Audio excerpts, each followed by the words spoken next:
Well, we picked the perfect day for planting, the worst day for filming. Poor Jessica's behind the camera wearing a nice yellow poncho. We are going to be dodging raindrops all day. And we're in panic mode because this might be the last day for planting. I've got 2 trees and a shrub out there, 50 bulbs, and you won't believe where I found these. You know I'm a cheapskate. Well, take a look at this. That's me dumpster diving at Hahn Nursery. I came 20 minutes too late. They were changing over to Christmas and nobody bought these, but they're going to go right here in the cold frame. These are different types of kale. Kale is tough as nails. When it's under this protection here and in good compost, it's going to go all winter. I'm not the biggest fan of kale, but just getting something out of the garden in the winter is just wonderful. And there's nothing to this. We're just going to make a hole and put them in and be harvesting all winter long. Maybe my wife can figure out a way to make them edible.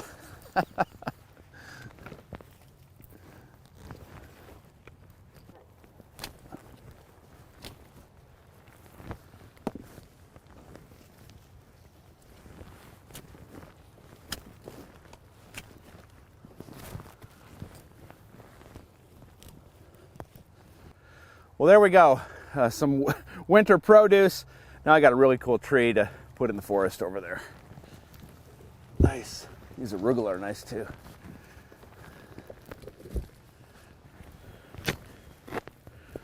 All right. Well, it was sad to see this giant oak and a couple other trees go, but that gives us an opportunity to add some interest and variety to what's growing in this forest. And this is a sourwood tree, something I've wanted in my garden for a long time. It has beautiful little white flowers that are super fragrant, makes great honey. The bees are going to love it. I've dug my planting hole about twice as big as the root ball. Number one thing, have enough space for it when it gets mature. It can go 60 feet eventually, and take a look. Plenty of room there, and 25 feet around, plenty of room there.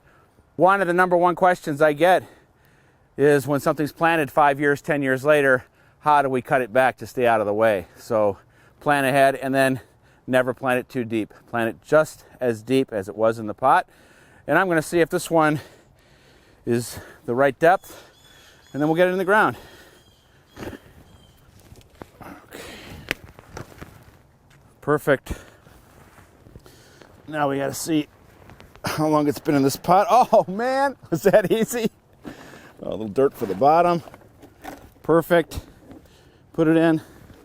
Make sure it's straight. Oh yeah. All right, I'm just gonna put the backfill in, and then we're gonna protect one of our treasured plants from the deer all winter long without having to worry.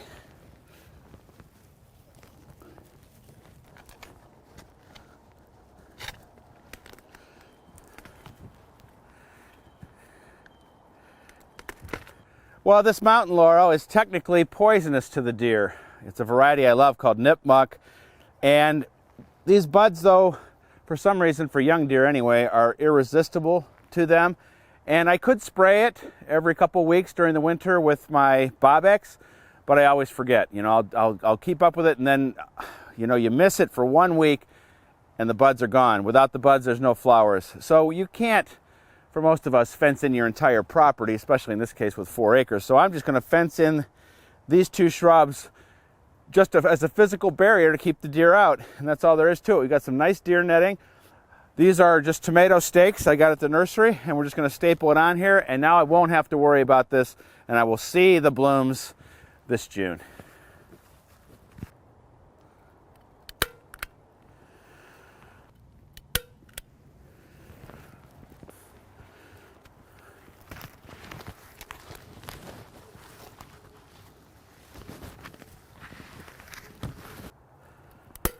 All right, last staple, mountain laurel protected. Let's finish up. As I said, it's always sad to see a big tree like this end its life, but that's part of the forest, and we've got another one to renew it back there with that sourwood tree. Now be sure to check me out online. Lots of great gardening info there. You can also join my Seed of the Month Club there. Until next week, I got 50 bulbs, I've got another tree, another shrub, and plenty of other work to do before things get really cold. We'll see you then.